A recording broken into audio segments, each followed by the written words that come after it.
मला शिर्डी पोलिसांचं अभिनंदन केलं पाहिजे आणि विशेष करून आमचे ॲडिशनल एसपी श्रीरामपूर विभागाचे श्री वाकचौरे साहेब असतील किंवा आमचे शिर्डीचे डीवायएसपी अमोल भारती आहेत किंवा तिथले पी आहेत. खरं हा प्रकार त्याने उघडकीस आणला पहिल्यांदा गुन्हा शिर्डीत नोंदला गेला आणि तो तिथनं मग चक्र फिरायला लागली. नंतर मग स्वतः पोलीस महासंचालकांनी मग त्याच्यामध्ये लक्ष घातलं. मला माननीय मुख्यमंत्र्यांना धन्यवाद द्यायचे की तात्काळ त्यांनी लॉकआउट नोटीस इश्यू केल्यामुळे आरोपीला पळून जाता आला नाही.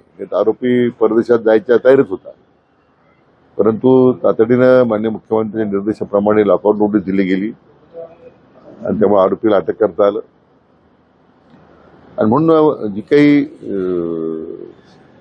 ॲडिशनल एसपी असतील, एसपी डीवायएसपी शिर्डी असतील, यांनी जी तत्परता दाखवली, मला वाटतं नाही तर मग पुन्हा हा आरोपी मोकट झाला असता.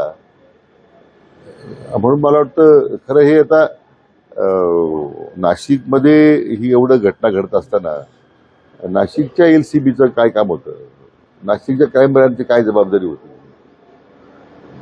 म्हणजे ते सुद्धा खरं म्हणजे पाहण्याची आवश्यकता आहे. ठीक आहे, इकडे गुन्हा दाखल झाला, सगळे पुरावे शिर्डीत उपलब्ध झाले आणि त्याच्यावर तुम्ही कारवाई करता.